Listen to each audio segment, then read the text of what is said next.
Hello, everyone. This is Dr. Garrett Smith, the Nutrition Detective on the Nutrition Detective podcast today. This is our 4th episode. We're doing it still once a week. We're making it. Again, I'm nutritionrestored.com is the website if you want to go get more information or consider working with me on the vitamin A detox program or my nutritional restoration individualized programs. Today, I wanted to go into protein. Huge topic, tons of nuance, lots of stuff going on with protein. It can be pretty simple, but people, as usual, can figure out all sorts of ways to make it complicated and mess it up, as so many things. And I kind of look at myself as having a really good BS filter to filter through all of this stuff for people. Hopefully, I don't know what we can do about the resolution on the actual video part here, but hopefully the lighting is a bit better this time, so you can see. So anyway, what are we going to talk about with protein? I'm going to kind of do this free flow like I usually do, because making notes takes so much time I wouldn't get to these. So protein. I don't make general, like, all or nothing statements a lot of times, and some people out there on the internet now these days are very much like all protein all the time, or there's the vegan crowd, which is like minimal on protein. You have to understand, I'm gonna go into that argument on the vegan side, because it's a problematic argument, and you have to understand what absolute means and relative means. Absolute, when we're talking about, like, let's say protein in a food, okay? Absolute protein in a food would be the total amount of protein in a food. Relative amount of protein in a food would be like the percentage of the food that is protein. So there's like a percent of something, and there's the total of something, okay? When vegans get into arguments of saying there's protein in all foods, yes, there is. But the relative amount of protein in foods is the huge difference. And the amount of protein in plant foods at max is usually around, it's commonly around maybe 10% of the food. So in absolute amounts, if you were to eat as a vegan 2,000 calories a day, and you were to eat as a mixed diet, or the carnivore diet, 2,000 calories a day, you would get vastly different amounts of protein in your diet because of the difference of the absolute content of protein in meat versus the absolute content of protein in plant foods. So you simply cannot get anywhere near the easy amount of protein on a vegan diet that you can on a meat-eating diet. So when people don't understand the absolute versus relative of things, like people may say, oh, broccoli has more protein per gram than steak. And it's like, nobody eats the same amount of those things. So that you can't compare it. You always have to go by serving size. And what do people commonly eat? And how much of that stuff are you actually going to put down your pie hole? Okay. So yes, there's protein in everything. Can people get enough protein from plant foods alone? It depends. This is a common thing you'll always hear me say. Can you get enough protein from plant foods alone? Probably not. The main thing being that you would be missing certain amino acids that are very important that seem to only come in animal proteins, which is taurine and lysine. Lysine comes in all sorts of animal foods, but taurine really in appreciable absolute amounts only is found in muscle meat proteins, in animal meat proteins. It's not found in eggs. It's not found in dairy. So vegetarians thinking you're going to get around the taurine thing, you don't get to get around it. Sorry. You might do okay on the lysine part, but you're not going to get around the taurine thing because taurine is only in appreciable amounts in muscle meats. Since I'm the vitamin A detox guy, we're going to talk about taurine for a second. You have to have taurine to get out of vitamin A toxicity well, and to not get into it. So this is why I think even with the blue zones folks, the longevity folks, they still eat muscle meat proteins, and that does include fish, chicken, poultry, ruminant animals. It includes muscles. If you're getting muscles, you're getting some taurine. And this is why there's really never been large vegan civilizations on this planet, because you can't make it without taurine. So we have that, the taurine part. Taurine is only found in animal protein. Okay. You need it to detox vitamin A. Like I went over in an old podcast, some people are going to start thinking, oh, well, I'll just supplement taurine. That'll be great. And I'll just take more and it'll make me detox faster. No, it doesn't work that way. You need enough to run the system. Does more make it run any faster? I don't believe so. But you have to have enough to make it run. It's kind of like gasoline. Does overflowing your gas tank fill up your gas tank more and make it better? No. Overflowing your gas tank only results in a bunch of gas spilled everywhere that then becomes a hazard. Same thing could happen with protein and taurine. You can put in too much protein to the system and gunk it up. So the first question a lot of people are going to want to ask, how much protein do I need? Well, those of you who have followed me for a while know that I'm not a big fan of the WHO and the UN and their, I'm not going to say any not nice words about their nutritional recommendations or their health recommendations, but one of the things that they have stated that I've found in the literature is that they have said that the minimum amount of protein that an adult should get in a day is 50 grams to avoid protein malnutrition. So they're talking about third world countries here. They're talking about the starvingest of the starving. To avoid protein malnutrition, 50 grams of protein a day. So if if we assume that chicken and beef have 7 grams of protein per ounce per 30 grams. And if we were talking about just muscle meat protein, I'm doing that because it's an easy calculation, you're talking 7.5 ounces, which is, 225 grams of poultry or ruminant, of beef or goat or whatever. That's half a pound, or a quarter of a kilo.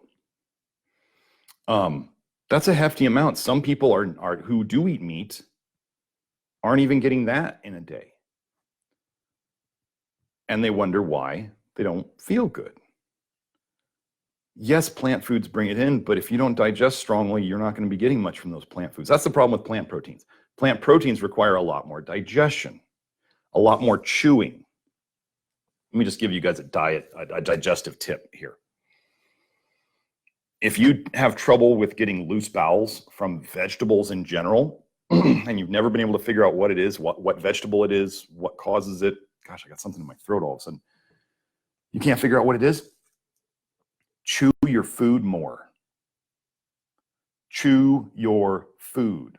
Invariably, when I hear about people like myself, I used to have this problem. My mother used to have this problem. I've talked to some other people who had this problem. They constantly they're just the type who, like, they chew it enough that they can swallow it. That's not enough for plant foods. We don't have 4 stomachs. Our starch digesting enzyme amylase is here in the mouth. You need to mix it with the food. Your stomach acid doesn't break up, we can't digest fiber with our stomach acids. You must chew it to break open the cells so that they spill out so you have access to it, or you don't get access to it. Let me give you an example of this, okay? Why you need to chew your food. Well, so let me just tell you, for people who don't chew their food, you start chewing your food, you eat, I don't know, let's say you're eating a salad, and you eat a salad, and you're like, every time I eat a salad, I always seem to get the runs after it. I don't know why.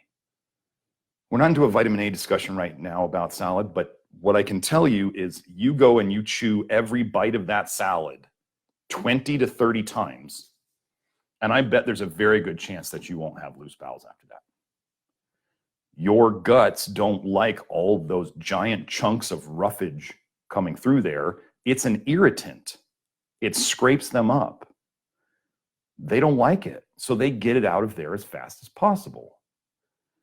You chew your food up so it's mush, and your guts aren't irritated.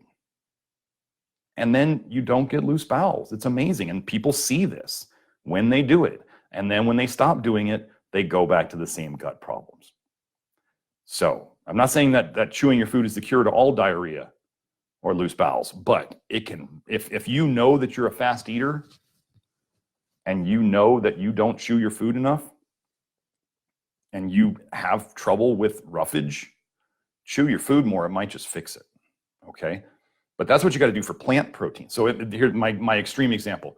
If you eat an almond, you take one almond and you swallow it whole, and you were actually of the mind to watch and maybe even search through your poop, what do you think you would find on the other end when it comes out of you?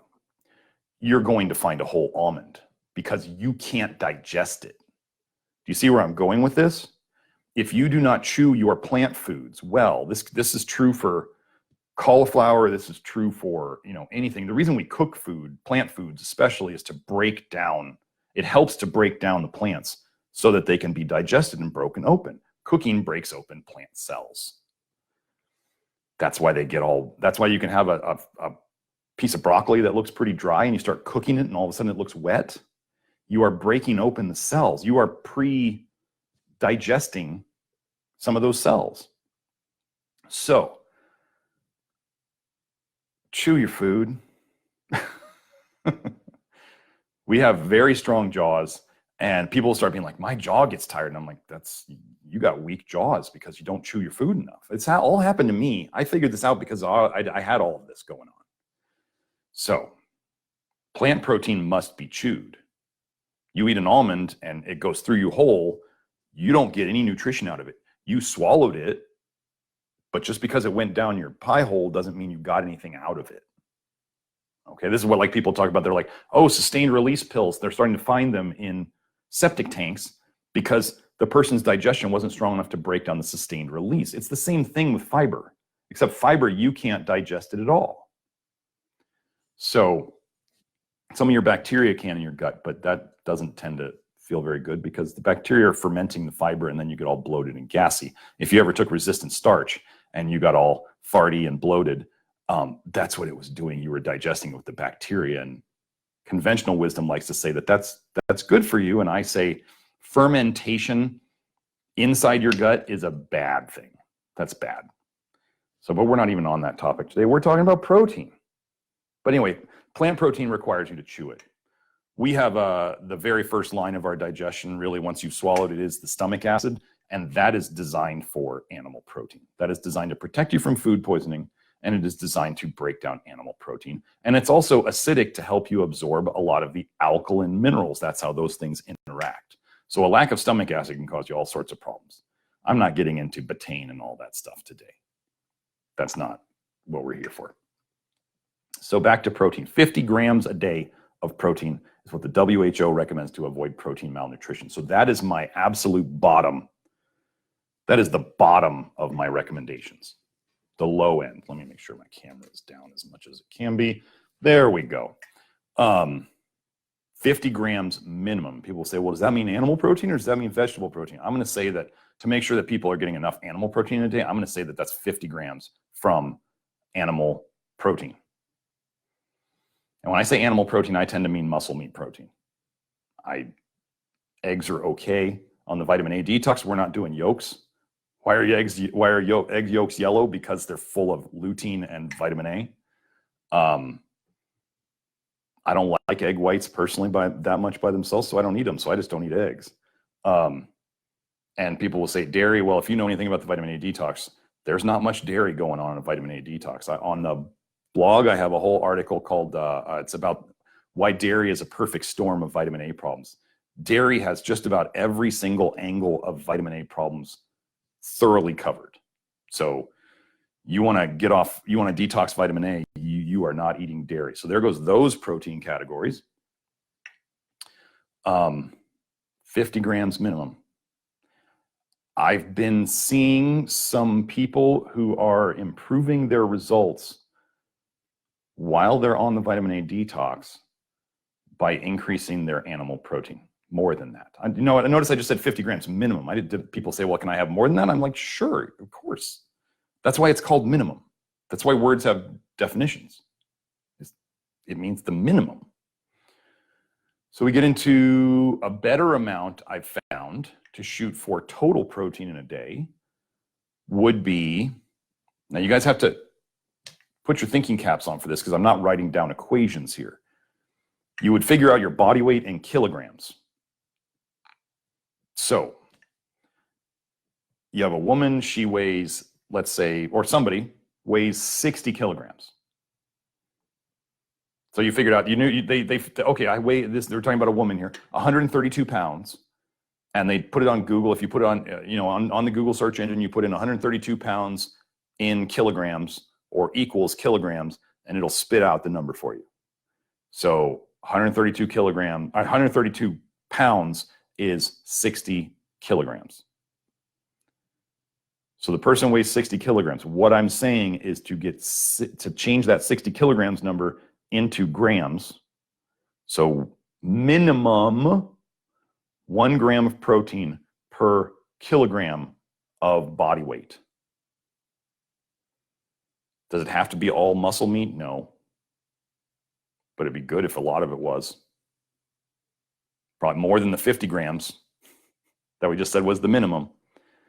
So if I weigh 90 kilos, that'd be 90 grams of protein. Minimum, bottom floor. A lot of people are going to go, God, I got to struggle to get to that. And then you go, well, do you wonder why you feel bad?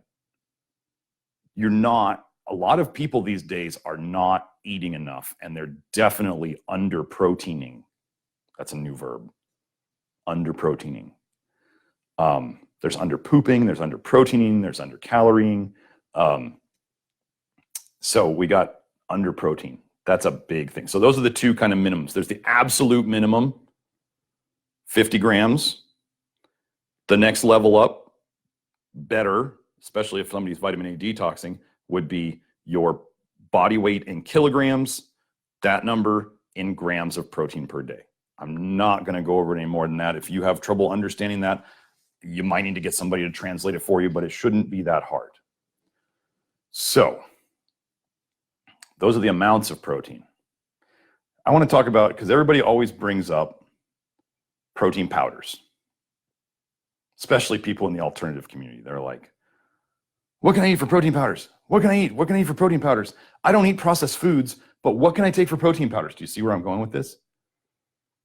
Collagen protein. What do you think about that, Dr. Smith? And first I go, well, if you haven't realized yet that collagen protein is the white sugar equivalent of protein, you haven't thought hard enough about it yet. So they take bones and other parts of the cow and they boil and chemically process the heck out of it. And in the end, you have a white powder that is pure protein. Like collagen even, they took gelatin and they ran it through an enzyme stage to get it to collagen. So if you thought gelatin was highly processed, they run it through another enzyme stage to break it down into, collagen is like dipeptides, tripeptides, a couple of amino acids stuck together, and they break those bonds and then they get just collagen, which is just straight amino acids. Straight amino acids, white powder. Does it sound like white sugar? Right? So I'm not saying I'm not totally against white sugar. I actually have a client who's in a unique situation that I want him to try out some white sugar, because he's got some real food tolerance problems that he brought on with the carnivore diet. An all protein diet, all beef and water and salt. And now he doesn't tolerate anything else. If you've been doing the carnivore diet or a keto diet and now you're trying to come out of it and you're like, I don't tolerate anything else, it doesn't mean those other foods are now worse for you than they were before, or that you're somehow purified and now you don't tolerate them. It's that your resilience, your health is actually worse. Kids can eat anything. Kids are generally healthier than adults. An adult who is losing their ability to eat different foods, like actually losing it, is getting sicker. This is different than an adult choosing to not eat vitamin A, so don't get them mixed up. They're not the same. So, and kids can eat more vitamin A and get away with it because they're not as full of it yet. Adults can't. Kids recover from vitamin A toxicity much faster. They have the magic of youth. So, and I've seen my kids eat their body weight in pounds of protein a day. You know, kid weighed 30 pounds and they were eating 30 grams of protein a day. And my wife doesn't do the nutrition stuff like I do. She doesn't run it through her head, but she was like, they're not getting enough protein. I was like, I ran through it and I was like, no, they hit their body weight in protein. They're like at bodybuilder levels of protein right now. They're fine.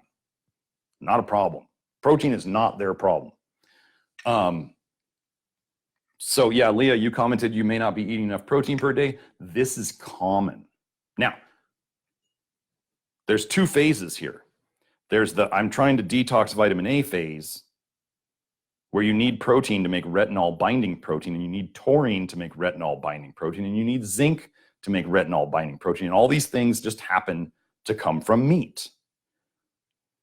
Then there's the after the detox phase. When is that?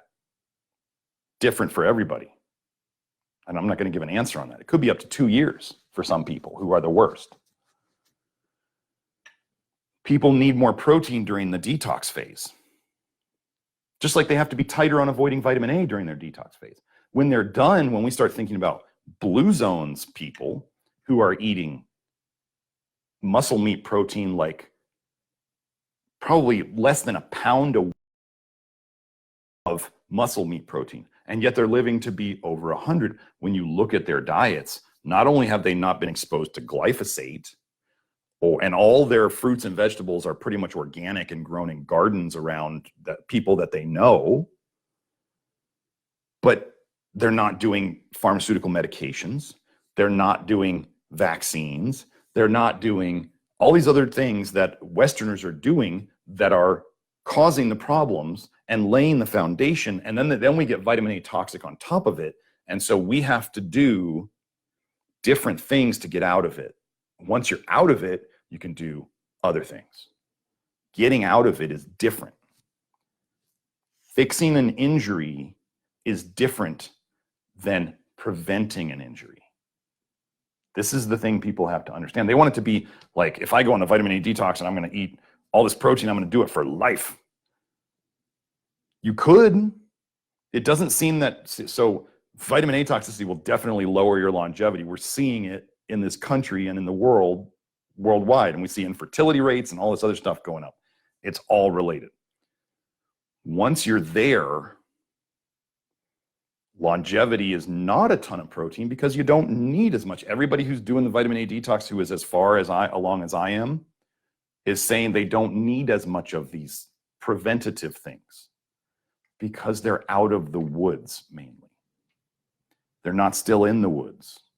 It's a different situation. I'm still working on all the guidelines for the post vitamin A detox, but it's not going to require as much of things as the initial phases of it does. So then we get into, so we talked about protein powders. People always ask about protein powders. I made myself sick of protein powders in my bodybuilding days. I can't even think about protein shakes anymore. It just, even me saying it turns my stomach.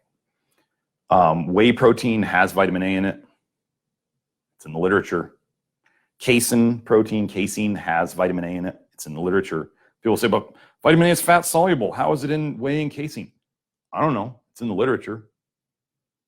It's all right there. Type in whey and retinoic, and type in whey and retinol, and type in casein and retinol, and type in casein and retinoic, and you'll find it. It's there. Or you can read my post where I have these things on there. If you Googled if you were on my nutrition restored.com/blog-forum, and there's a search engine box there, and you type in perfect storm, you will find that as the very first post that comes up. I know because I just did it this morning. So,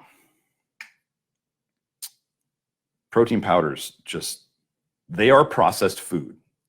So if you are anti-processed food, which is not a bad thing to be, it's not terrible. I mean, there's some processed foods that work just fine. Humans can live on all sorts of things. We routinely, with lab animals, in the wild, their lifespan was, let's just pick a number, let's say 5 years. They can routinely live 10 years in laboratory settings. They're eating lab rat food. They are not getting whole foods. So can processed foods, like lab rat food is processed food. We doubled their lifespan from their natural lifespan.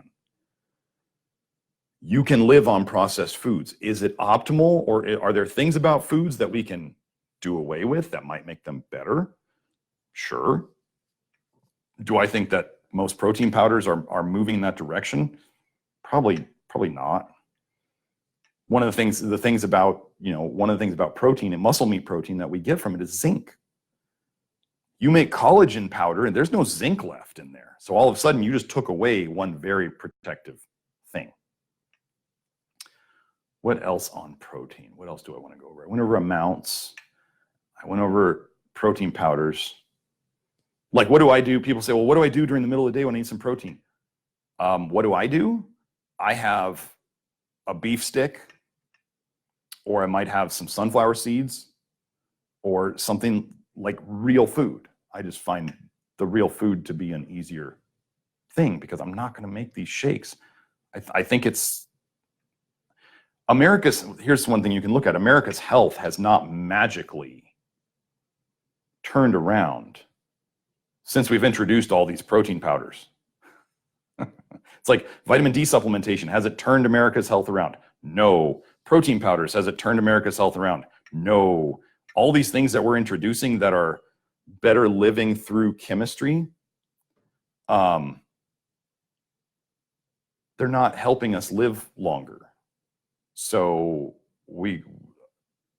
more processing is better in some ways. Like cleaner water is good.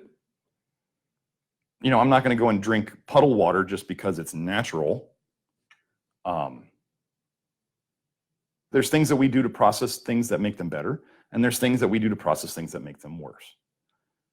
So I'm going to look through some questions here and see if there's anything on protein that I want to answer. See if it stirs up any. So yeah, protein from plant foods. I'm not against, don't get me wrong. I don't think anybody should be doing all meat. I don't think that's good for people. I also don't think people should be pure vegan. Somewhere in between. And it's probably skewed more towards plant foods, the right plant foods, than it is towards a heavy meat diet. Americans eat more meat than anybody in the world. We do. So where's the magic health that all this protein's giving us? I see protein every commercial on TV, right? They're putting more protein into things. Is this fixing any problem?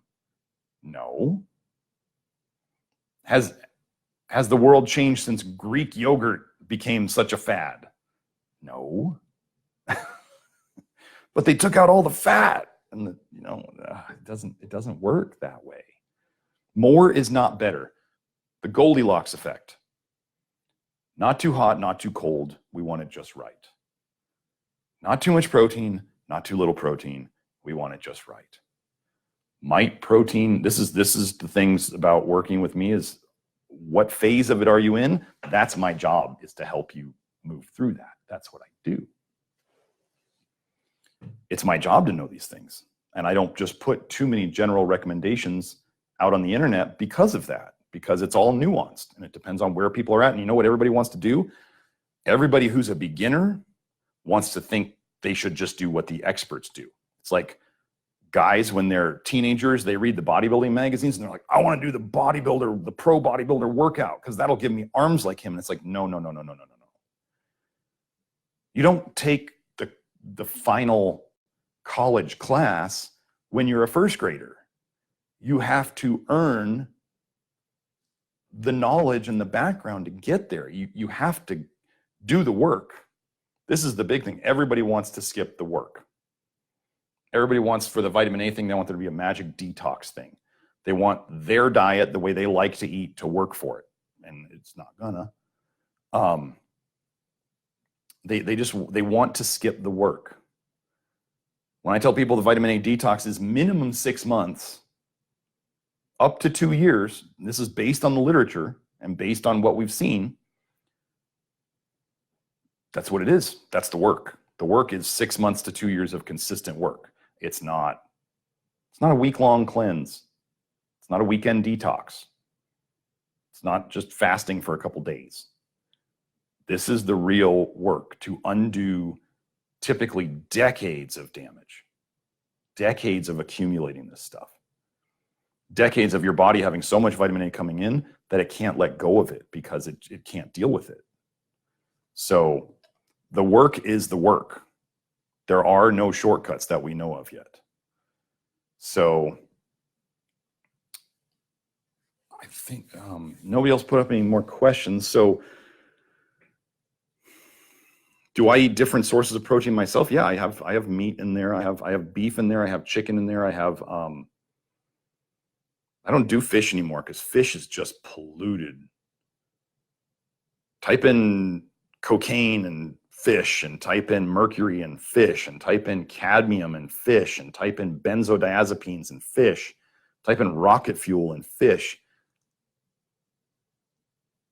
The thing about living on land is that if animals sense that something is bad, they can move away from it. Also, if things are falling down from the sky in the rain, they go into the earth and they soak in and they go away. In the oceans, in the lakes is even worse. If a fish swims into a polluted area, it doesn't know the way out, and it's breathing in. The problem is the fish breathe the same stuff that they swim in, that they soak in, that everything else is peeing and pooping in. Everybody's dumping all their toxins in. Like, it's just, as I say, they're marinating in it. Would fish be a great food if we had not screwed up the waters? Yes. Is it a great food now? No. I can tell how often they eat fish based on their hair analysis.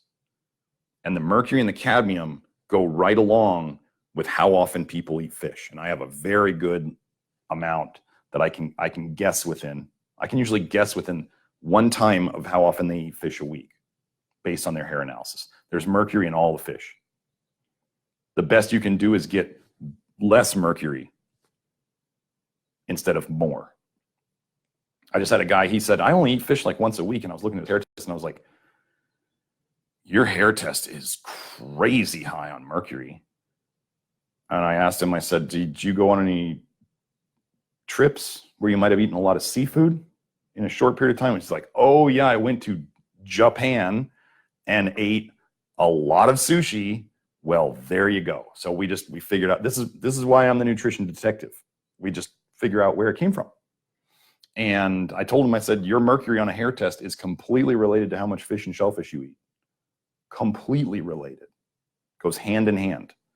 And that Japan trip was enough to really load him up on mercury, and it was coming out, it had come out through his hair. One of the things that hair testing is said to be the best at is heavy metal exposure, but it doesn't show every heavy metal exposure. So,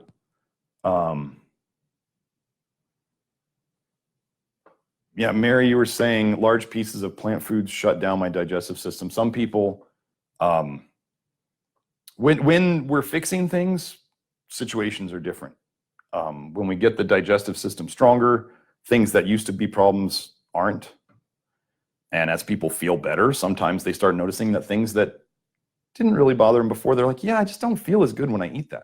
So I just don't feel like eating it. So you can kind of there's good and bad things about feeling better. The good thing is you feel better most of the time. The bad thing is you become more able to tell what bothers you. And there might be things that you don't want to bother you that do bother you. And you go, well, that sucks. Like, I like eggs. I love eggs. Does it bother me not to eat them? No, because I don't feel good when I eat them. So I don't. I know exactly, I can have 3 eggs. Anything above 3 eggs, I'm burping them up, and it sits in my stomach for 6 hours, and I don't like it. I love eggs. I have a strong digestion every other way, but I don't do well with those. Could be the vitamin A. Could be it's the yolk for sure. Like, I can feel I've never eaten egg whites plain. I'm not even interested. Even though they're the low vitamin A part, eating egg whites by themselves doesn't interest me, but I can feel it. The egg white is okay, and the egg yolk is not. For me, absolutely. People go, well, I don't want to eat eggs without the egg yolk. And I go, I don't either. That's why I don't eat them. So, Jade, do I think the vitamin A issue is the cause of conditions like pseudoarthrosis? I would have to look more into that. I'm on a research bend right now about, I've been working on my big autoimmune post with vitamin A. Autoimmunity is poisoning. I don't believe autoimmunity is what medicine has thought it is. Antibodies react to antigens. And if you go and look up the definitions of antibodies and antigens, it's foreign substances in the system that the body is reacting to. Foreign substances in the system that the body is reacting to. It is a poisoning. Autoimmunity is a deep poisoning. Autoantibodies are the body trying to dig into the tissues to get the vitamin A out. And that's what it is. So pseudoarthrosis, I'd have to look into it, but I'm working on Niemann-Pick type C disease right now. And I've got enough connections that I think I'm going to do a blog post on it, just laying out my connections, because I'm doing it for a certain person who requested it of me. And I'm going to do that and lay it out. And then I'll let other people see how I go about connecting these things. There's not going to be any smoking gun in the literature.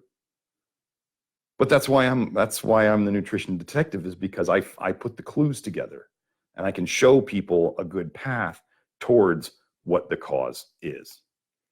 Yeah, Troy's saying egg whites, he's fine. Yeah, Troy, you're saying eggs make you nauseous, but egg whites, you're fine. It's a vitamin A thing. That's all it is. Egg whites are just not exciting. I remember I used to eat hard-boiled eggs, and I was like, I know if I used to look at hard-boiled eggs before I knew anything about the vitamin A thing. And I would be like, I like eating the yolks, but I know that's the part that I burp up. I could eat the egg whites, but I don't want to. So it's like the whole vitamin A thing has been a thing I've come to over years. And now I actually look at it as a blessing that my stomach, my guts are really good vitamin A detectors. And that's how I've figured out certain foods that, and in combination with other people giving feedback, we've been able to figure out what the limit of vitamin A in foods is, and which foods tend to be more of a problem than others, which foods we can stretch the limits a little bit, which foods are, even though they're below the limits, they're still a problem. And again, it's absolute versus relative. How much of a food do we tend to eat when we eat it? How much of something is in there? Because one egg by itself, you look at the vitamin A content and you go, well, that's not that much vitamin A, but nobody eats one egg. I mean, some people do, but rarely are people eating one egg. And I mean, egg yolks are about as yellow as you get. And then you get the people out there who are feeding their own chickens, and they're like, look at how orange these egg yolks are. And I'm like, oh, take mine. I don't want it. So I feel bad, because in theory, it looks good. It sounds good. But there's more vitamin A in there, and that's going to cause more problems. A lot of the things that people, I was looking up stuff on beef the other day. People who want to do all beef, like to do the carnivore diet, are they on a very low vitamin A diet? Yes. Are they on a vitamin A free diet? No. You don't really get to go there unless you're eating like all super processed food. So I was looking at the research on beef. And so if you don't know, like cattle, typical cattle, they feed tons of retinol in their food, tons of it. Go look up hypervitaminosis A in cattle. So tons of vitamin A in the cattle feed, in the conventional cattle. And they store different amounts in different tissues. I think I have a study on moose where they were showing the different amounts in like the bone marrow and the bone and the fat and the muscle. I'm pretty sure it was moose. So tons of vitamin A that they feed to normal cattle. They measured carotenoid content in the beef of grain-fed versus grass-fed cattle. The grass-fed had tons more carotenoids. And now these are all low amounts. So absolute amounts, these are low. But relative amounts, comparing different beef to each other, that's what I'm talking about. So am I still going to be eating beef all the time? Yes. I love beef and I feel great on it. And beef is amazing. Okay. So more carotenoids in the grass-fed. I don't know about the total vitamin A content versus grain-fed versus grass-fed. But some people feel better on grass-fed beef. Some people feel better on grain-fed beef. I was looking at a paper the other day about the varying amounts of palmitic acid and stearic acid, free fatty acids that tend to aggravate vitamin A issues in different beefs, and they were different between grass-fed and grain-fed. And there was less, I believe, in the grain-fed. And the funny thing is, the people who are doing the carnivore diet, the all beef, water, salt diet, report that they feel best on grain-fed beef. I'm just reporting what they said. Am I saying it's better? I don't know, but they feel better. So I tend to buy grass-fed beef, but I want it lean. I don't, the less fat there is, the less vitamin A there is. So anyway, so that's just the differences in beef, but it's absolute versus relative. There's still not very much vitamin A or carotenoids in beef. But comparing the different types of beefs, there are differences. Let me look at some questions here. Any good plant foods for protein besides beans? Unfortunately, beans tend to give me a colon blow at this point. Well, in the program, I have just gone through, there's a resistant starch video on the in the program right now, and I just redid a whole resistant starch presentation to try to clarify the issues with resistant starch. Resistant starch is bad. In our world, in my world, resistant starch is bad, and I get people off of it and they feel better. So I'm not here to argue about resistant starch. I know how I feel on it. God, I did that potato starch for a while. Unbelievable bloating and gas. That's not a good thing. Nobody's getting better by having tons of bloating and gas and having fermentation going on in your bowels. Beans have, the reason I was saying that, Kara, beans have tons of resistant starch. So if you don't tolerate resistant starch, you're not going to do well with beans. If you're going to do beans, they should be either fresh or dried beans, not canned, and they should be cooked and eaten that day, not refrigerated. Once you refrigerate them, you get more resistant starch. So they can be brought down. I'm okay with them being cooked and coming down to room temperature. What I do with starches like that, if I'm eating them, I'm not personally, I like fruit a lot more than I like starches. So I tend to eat fruit.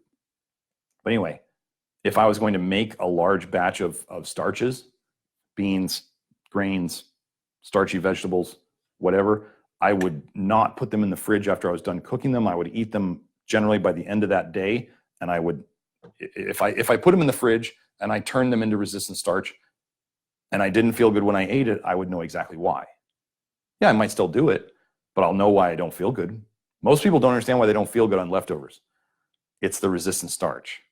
mainly. So, but other protein sources, nuts, seeds, nut butters, seed butters. I tend to do sunflower seed butter in the morning as part of my breakfast, and I do, along with my beef stick at lunch, I'll have sunflower seeds along with a bunch of fruit. And then dinner is the big meat meal. Like last night I had about 2/3 of a pound of beef. So two grass-fed beef patty hamburgers.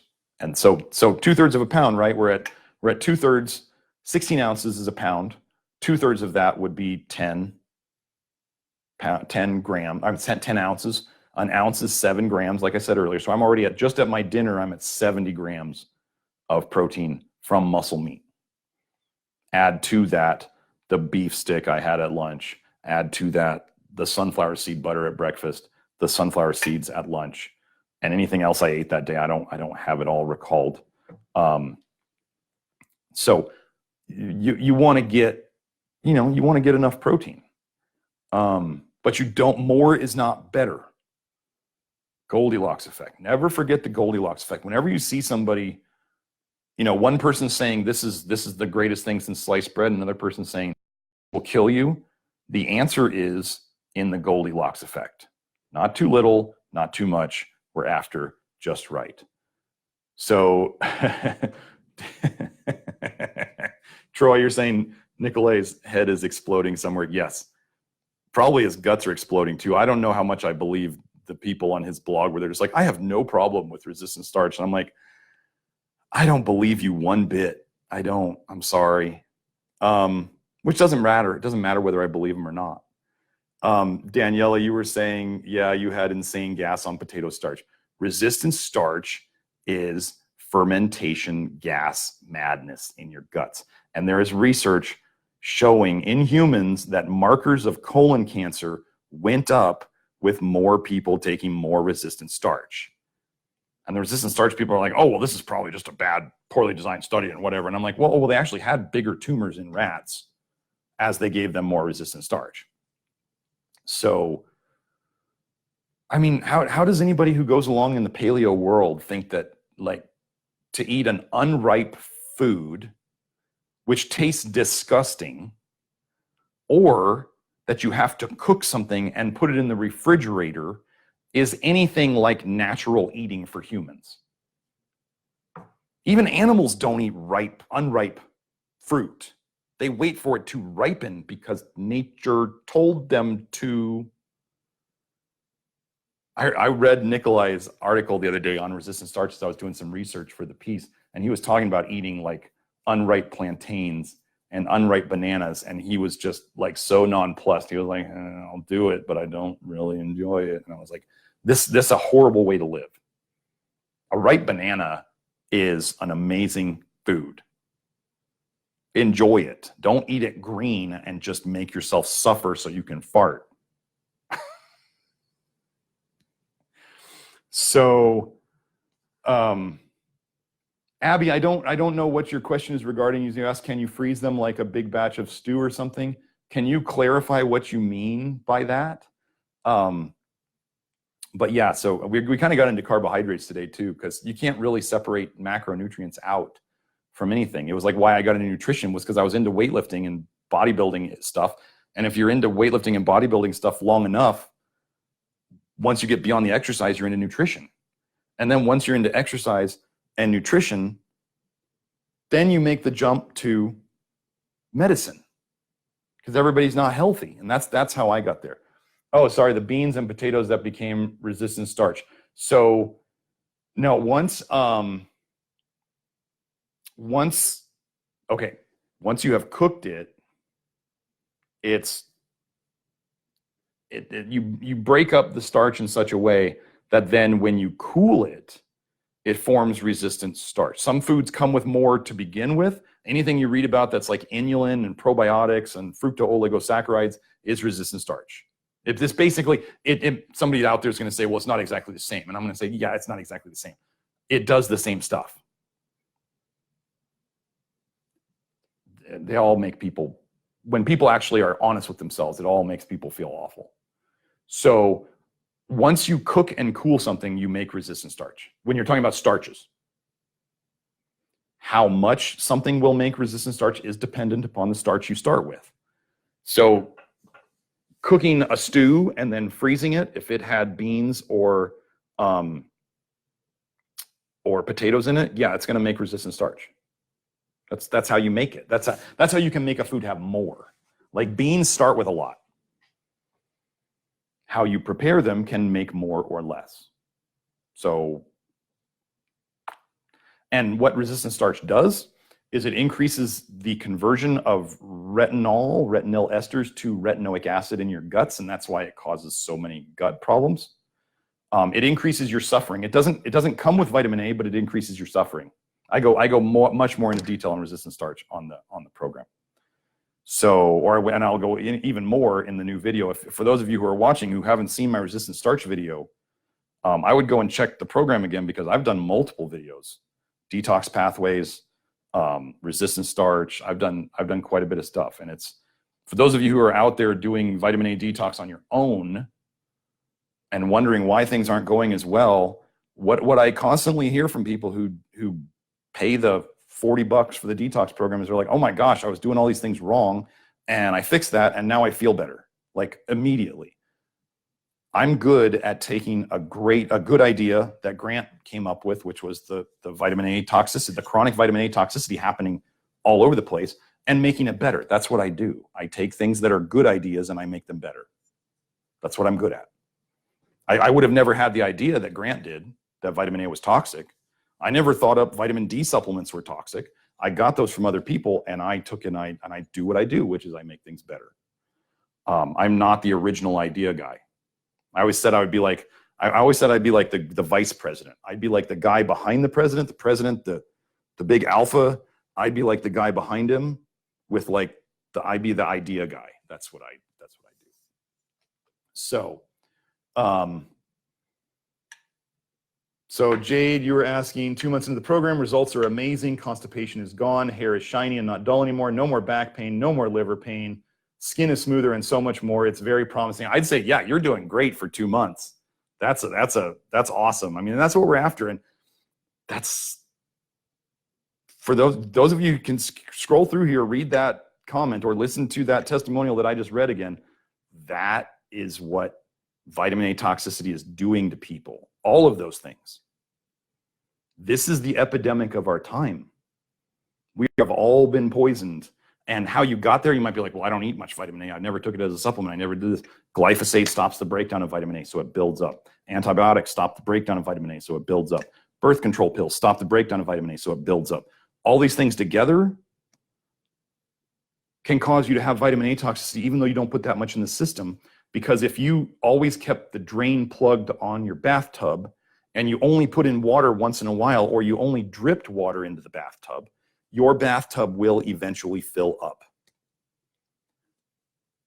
Many of the things we're doing, many of the pharmaceuticals, many of the agricultural chemicals, DDT, Agent Orange, glyphosate, funny, they're all made by Monsanto, all stop the breakdown of vitamin A. Agent Orange, they like to talk about birth defects. What's the most common symptom of vitamin A toxicity in pregnancy? Birth defects. Same type of birth defects that Agent Orange did. Okay, they all block it. All these big things block vitamin A detox, and if you can't get rid of it, it slowly builds up. It's just that drain plug. Okay, so we open up the drain plugs. This is what I've been figuring out, is the actual detox pathways of vitamin A. We have a whole video on the program about it, about what to do at each spot. And we actually go from the bottom up, because you want to open up the very last block before you open up the one before it, So we actually go and we have a plan. That's what we do. That's what I'm good at, is looking at things and making a distinct structured plan to it. So, Nate, thanks. Glad you're watching it. Glad you're enjoying it. Nate actually helped me out in my office for a while, when we were doing IVs. He was helping with that, and that was cool. So glad to have you here, Nate. Leah, yes, inulin made you feel horrible. Inulin is a prebiotic.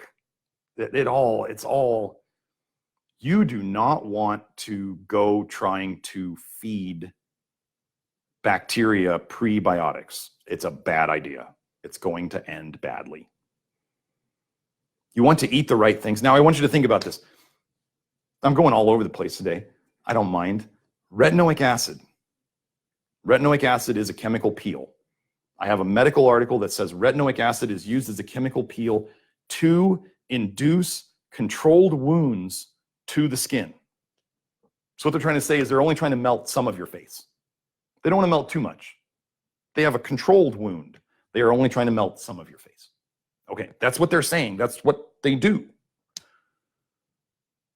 I want you to think about if you put a chemical peel down in your stomach, vitamin A, carotenoids turn into retinoic acid too. They all do. That's in the detox pathways. That's all there.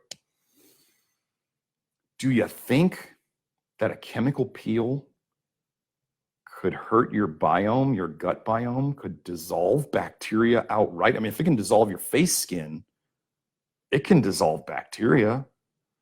And then you look at prebiotics and you start looking up FOS and other stuff like that, and you'll see, oh, wait, this actually seems to help Klebsiella grow, which is a bacteria you don't want more of in your gut. So prebiotics can be helping bad bacteria grow too, but they never tell you that. And then you got people who feel bad and they're like, no, just keep doing it. Oh, you probably just need more. No. Fermentation in your gut is a bad thing, and that is what your gut does with resistant starch and prebiotics. It is breaking it down. How do we make beer? You have yeast that is fed and it breaks things down and it makes bubbles. And you're like, why am I so gassy? Why am I burping? Why am I farting? Because you're fermenting in your gut.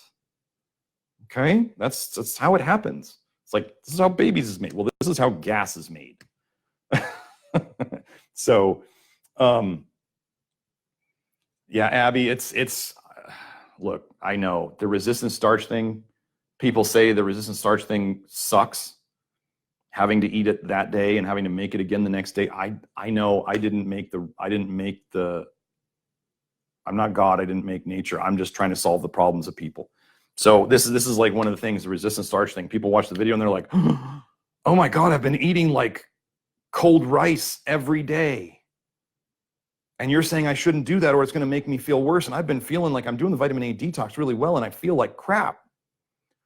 Maybe this is it. Yes. So that's another reason why I don't like eating starches in general. I mean, I just don't like making them. I'm the chef at my house for the most part. I don't want to make them every day. There's a certain amount of work in the kitchen that I will do, and there's a certain amount that I won't. And making starches every day for my lunch, no, I'd rather grab a beef stick and 3 or 4 apples and sunflower seeds and just have an easy lunch, because I don't eat much during the day. So for people who hear my lunch and they go, well, you're not eating enough. And I go, I don't eat much during the day. I like a light breakfast. I like a light lunch, fairly light. And I like a big dinner. And that's what I do. Other people can do different things. It's all just math. Did you eat enough at the end of the day? That's how it works. It doesn't matter whether you eat it all at breakfast or you eat it all at night. Did you eat enough total in the day is the most important thing. And then you start getting into how is it spaced? Big rocks first in the jar, sand later. So Linda, oh gosh. Speaking of skin, a suggestion for future live talk might be safe skincare options, cleaners, cleansers, moisturizers, etc. That is going to be, okay. How difficult is this? So I want you to, people wonder why I haven't put more work into skincare options. Now, I will tell you that the majority of my clientele is female. This is the way it is. 90% of my class at Naturopathic Medical School was women. Probably 80% of my clientele is women. If I go and I say, just one thing, here is a moisturizer that is free of unrefined oils. It's clean enough. It's this and this and this. The next thing I know is there will be somebody saying, well, I can't use that oil. That's too greasy for my skin. That's this and this and this. And it'll just be, if women's hygienic and beauty care was easy, there would be fewer products out there. I start saying one moisturizer, I'll have, if I say one moisturizer for one woman works, then I'll have 9 other women saying, well, that doesn't work for me because of this, this, this, and this. This shampoo works. Well, that shampoo doesn't work for my curly hair or my dry hair or my, oily hair, and I'm like, like when people want me to figure out animal food now, like dog food, cat food, that stuff. I'm just trying to fix humans, right? I'm a guy. I don't do much I wash my head with soap. I have a toothbrush. I have my razor. I use magnesium roll-on for deodorant. And that's what that will be, when I put this video up, I'll put the magnesium roll-on in the Amazon store. It is there right now, but I really like this. It's just super easy to put on. It's just magnesium oil and aloe. And even the other day I had somebody who was like, I can't use aloe anything reacts with me. I'm like, if people want to pay me to go searching for products for their needs, I can do that. But right now, I appreciate that you want skincare products and hair care products and that stuff. But first of all, I'm a guy, so I'm partially disabled in that area. It's not an area that I know about, that I have much interest in. And secondly, I'm being on the cutting edge of this stuff and figuring out stuff and working with clients every day. It's just not something that I have I don't have time for it right now. I'm trying to get on the private forum more so I can start answering questions there more. And I'm trying to find time to do that. And I'm almost there. I am almost there with the bad ag protocol reaching its final, or at least it's final for a while, because nothing I ever do is final, reaching close to its very final form. So I would rely more on the other people in the forum to find stuff that works. I would try to go more towards simpler stuff. Aloe anything is good. As long as you don't react negatively to it. Like I told you, that one lady I had, she doesn't get along with aloe. It's not her fault. She's very sensitive to a lot of things, but especially like the MCS type folks, the multiple chemical sensitivity, and the people who are really sensitive, and the people who are just, and honestly, the people who are just really picky. I don't have time to do that. I got a family to feed. I can't spend time on hair care products that then people are going to buy other places and not support me making a living. I have to use my time wisely. So the hair care, skin care, that stuff, you're kind of on your own for now, until I have more time and probably more people who are better at it to devote to it. Because if I were to come out with a product that worked, like I said, I'd have 9 out of 10 people saying I can't use it because of this. So I wish it were different, but we're just not at that stage yet. So Mitzi, an electric lunchbox changed your life, and I'm not even kidding. Seriously, I can make a single serving of rice, potatoes, etc. It's the best. Well, if you want to put a link up, Mitzi, to the one you like, I have never even heard of such a thing as an electric lunchbox. So if you want to put up a link, probably to something on Amazon so most people can get to it, that would be awesome. I've never even heard of it. So, yeah, Linda, a link to the Amazon store. I will put that in when I put this, I'm working on putting the podcast from last week up on YouTube right now. That's where the links will be. The same links, which will include the Amazon store, will be on the show notes that I put on the podcast, which will be on anchor.fm. So yeah, I will, actually, I may just put the Amazon store link in the comments here. I should do that. So I'll get that done once I'm not going to type and do all this search and copy pasting while we're on the air. So I think we covered protein pretty well. I may even use this video for protein in my in the detox program, just because I've covered all the things I want to cover, but I'll probably make a PowerPoint to hit on all the points. But for those of you who are following my stuff, you've got the protein recommendations. During the vitamin A detox phase, you need more protein generally rather than less. Some of you may be eating way too much. The carnivore diet is, so diets that I'm not going to recommend that are low in vitamin A. So don't get me, something can be low in vitamin A. Somebody could eat white sugar all day and eat no vitamin A. Does that mean I'm going to recommend somebody eat a diet of white sugar all day? No. We have to use our brains, right? So I'm not going to be recommending the potato diet. I'm not going to be recommending the all beef, water, salt, or even worse, the liver and eggs and pork versions of the carnivore diet, because I'm not going to be recommending a vegan diet, definitely not a raw vegan diet.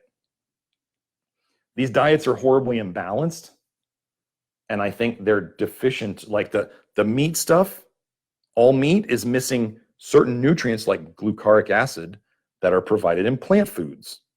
And the all plant diets for the vitamin A detox purposes are deficient in nutrients that you only really get from meat, like protein, total protein, taurine, zinc. So they're both horribly imbalanced, and people trying to do the vitamin A diet, the detox, as one of those just because it's easy and because their mental makeup allows them to do a mono diet like that doesn't mean it's the best route. I want you to think about this in terms of diet. The more mono a diet becomes, the more single food or a couple of foods a diet becomes. Think about the equivalent in exercise. Somebody's like, well, I only run. I run every day. Run. I don't lift. I don't move my body any other way. I walk during the day and I run for exercise. They're going to get very, very good at running. And they're going to become very, very imbalanced in every single other way that isn't running. Somebody eats all potatoes or all beef is going to become very, very good at eating potatoes or beef.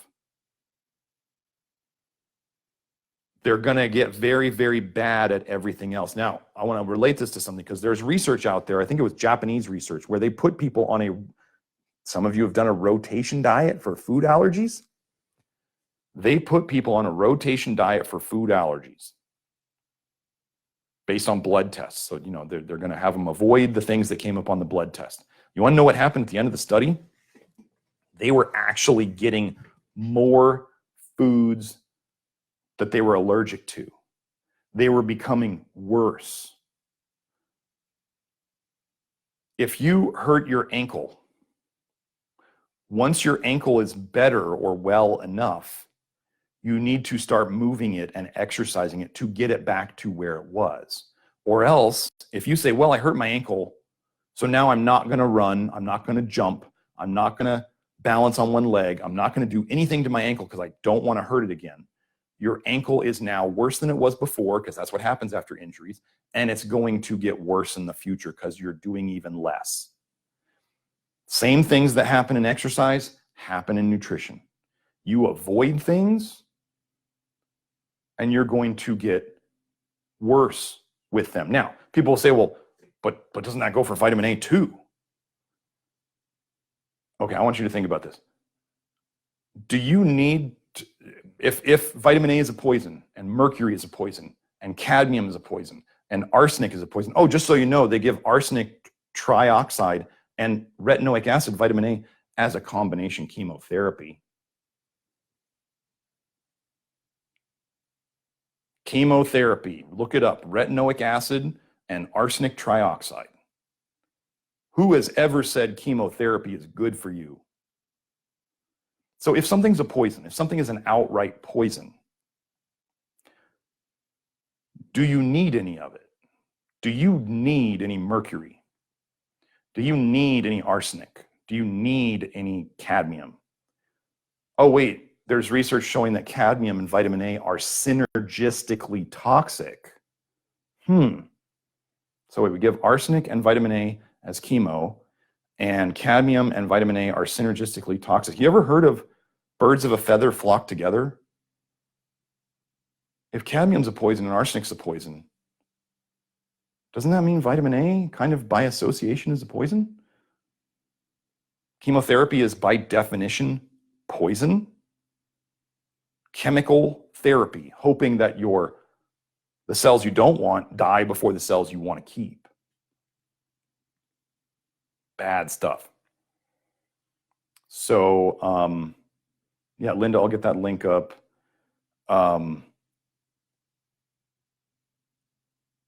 What else are we going to talk about? I think that's all. I'm going to think for one more second so I don't have too much dead air on here. But yeah, we covered the protein pretty well. So now get on the amount of protein. If you're doing the diet, 2 things that we covered today. You got to get enough protein, and you got to get enough of the right sources of protein. And resistant starch and prebiotics are basically disasters in your gut.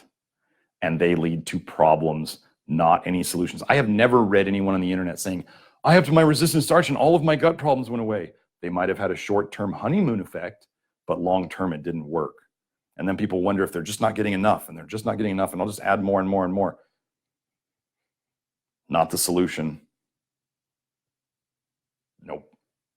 They're probably getting worse over time because they start making more retinoic acid in their gut and chemically peeling their gut. Remember, like I talked about the gut biome, chemical peels of your face, dissolving the skin on your face, and yet everyone's talking about leaky gut. And how did these cells lose their connections between each other? How is stuff flowing between there? Try dissolving the gut cells, see what happens. That's what chemical peels do. I know I go over this a lot, but people have to put in their head, beta carotene turns into retinoic acid eventually. All carotenoids turn into some form of retinoic acid eventually. Retinoic acid is a chemical peel. Your body needs none of it. Your body wants none of it. So don't eat it. If you don't put it in, you don't have a problem with it. People ask me, do we need any vitamin A? Do you think we need any of it? Quite honestly, no. I don't think we need a single microgram of it. I'm out to prove it. I'm going to be doing, when I'm feel like I'm fully done with my vitamin A detox, I'm going to be doing an eye test. I'm going to be doing every single vitamin A test I can get my hands on. And I'll probably do videos of me rock climbing and handstanding and doing a slack line and all the things I like to do in my exercise, just to show you that I'm obviously not falling apart. And you guys can read the testimonials that come up on these Facebook Lives to see that other people are doing quite well with it. So it's very real. It makes the vitamin A thing makes a lot of other health considerations that people thought they had to worry about. It makes them somewhat obsolete because we fixed that problem. Mitzi, you put a link up. I'll check it out, and I'll add it to the Amazon store if it's on the Amazon list if it's a good one. So I think we're all done for today. So you guys, my YouTube channel, just look up Nutrition Restored. That'll be in the notes too eventually. My website, nutritionrestored.com, if you want to find the stuff that I've put out on all these topics. I always back up everything I say with research. It's the blog forum, the public blog forum. We have the private blog forum is for the people on the program. If you heard about the vitamin A detox program, that's a do-it-yourself thing, and that is available at our shop, at our store. And then if you are interested in doing the vitamin A detox program, which is it's now part of new packages, or it's part of new packages that people buy, then you can work with me individually on what I call nutritional restoration, where we are specifically correcting nutritional deficiencies, excesses, and imbalances that have been created over the time. The vitamin A detox does a lot of the work of fixing those. And in the meantime, the more we fix those imbalances, the better you feel during the vitamin A detox. The vitamin A detox, the main goal of it, I don't know that we can make it go any faster. I don't have any guarantees, but I do know we can reduce the suffering. So that's really what we help a lot with. So anyway, y'all have a great day. This was the Nutrition Detective Podcast. I will see you all next time. Bye.